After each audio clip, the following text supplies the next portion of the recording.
you're taking notes, we revived our economy, we rebuilt our military, we stood for law and order, liberties, and life. And none of that would have been possible without the strong and consistent support of North Carolina's Republicans in Congress. It's true. So right after you reelect President Donald Trump, you send Senator Tom Tillis back to the Senate.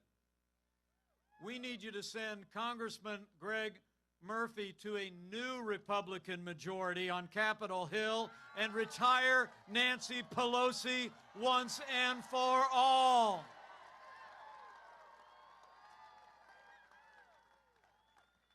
Out. She's got to go. You know, I was actually in the Congress the last time we retired her, back in 2010. And I plan to be here when we retire Nancy Pelosi again.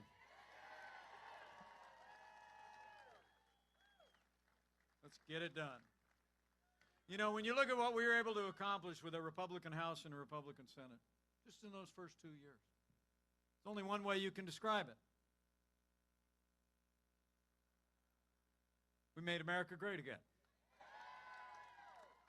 Am I right? It's true. And then the coronavirus struck from China. But before the first documented case of community spread anywhere in America, I saw President Trump do what no American president had ever done. He suspended all travel from China, the second largest economy in the world. President Trump put the health of America first. Now, Joe Biden at the time said that was xenophobic. That's a fancy word for racism. He did. Essentially said it was racist. He actually wrote a couple days before the president's decision that banning travel from anywhere in a global pandemic would, quote, make things worse. But Joe Biden got it wrong. President Trump got it right. And I can tell you, having headed the White House Coronavirus Task Force the last 8 months, President Trump's decision to shut down travel to China saved untold American lives because it bought us time to stand up the greatest national mobilization since World War II. It's true. We reinvented testing. We worked with American businesses to see to the manufacture and the distribution of billions of medical supplies to our incredible doctors and nurses and healthcare providers. We saw the development of therapeutics that are literally saving lives as we speak. And we're just a short time away from having tens of millions of doses of the first safe coronavirus vaccine in the world for the American people.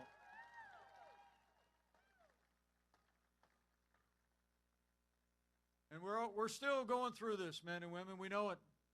The winter's coming on. We're starting to see cases rise, and I just promise the people of North Carolina, we're going to keep moving heaven and earth to make sure our doctors and nurses and hospitals have all the resources and medicines they need to give a member of your family any level of care we'd want a member of our family to have. We'll keep all those supplies coming. We'll keep protecting the vulnerable. We'll keep saving lives until the day comes when we have that vaccine and we put this coronavirus in the past. And as we do all that, we are opening up America again.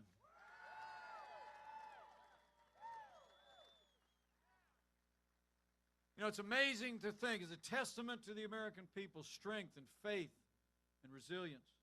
After losing 22 million jobs at the height of this pandemic, because of the foundation that we poured in those first 3 years, because of the unprecedented support that the President secured from Congressman Murphy and others, relief for families, relief for businesses, we've already seen 11.5 million Americans go back to work in the last 5 months, including 320,000 people right here in the Tar Heel State. We're opening up America again. And North Carolina's coming back. But to open America all the way up, we need 4 more years of President Donald Trump. And to open up North Carolina, we need Dan Forest to be elected as the next governor of the great state of North Carolina. Get it done. What a great man. Now, you all deserve to know, as we've been making this progress, working every day to care for those impacted, and opening up our country, Joe Biden's actually talking about shutting down our economy again. He is. I mean, a couple of days ago, you saw the news in Europe. Several European countries are already announcing lockdowns. So you can bet Joe Biden will shut this economy down if he makes it to the White House. I mean, your schools will be closed again, your churches will be closed again, your small businesses all across Main Street will be shuttered again, just like at the worst moments of this pandemic. It's amazing to think right at the moment the American economy is coming back, American people are getting back on their feet, Joe Biden said he would shut it down. His words. He'd shut it down. Joe Biden says we're in for a long, dark winter. President Trump said we're going to distribute the vaccine. We're going to defeat the virus, and the best days for America are yet to come.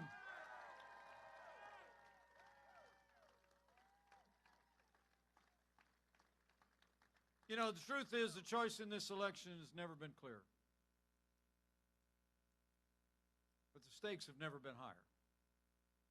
You know, when you look at their agenda of higher taxes, open borders, socialized medicine, abortion on demand, Green New Deal, defunding the police, it's obvious. Joe Biden would be nothing more than a Trojan horse for the radical left. Now, Joe Biden has said that democracy is on the ballot.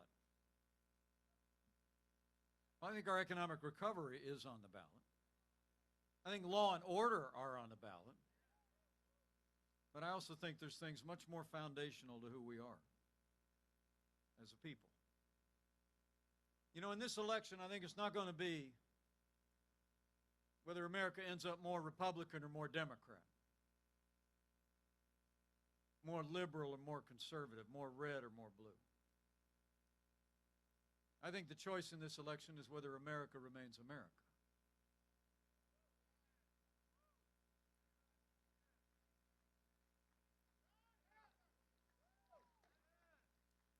Whether we're going to chart a course for our children and our children's children, build on our great American heritage of faith and family and freedom and patriotism,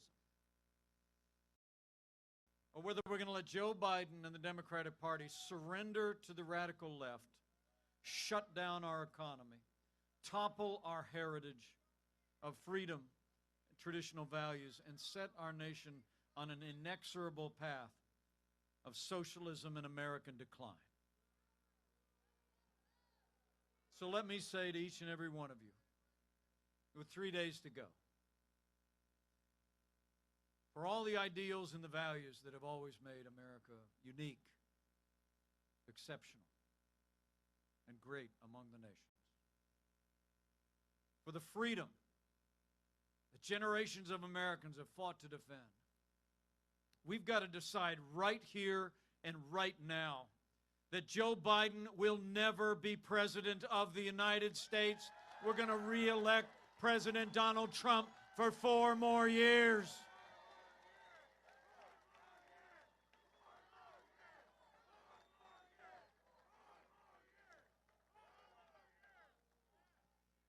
It's that serious, folks. It's that real.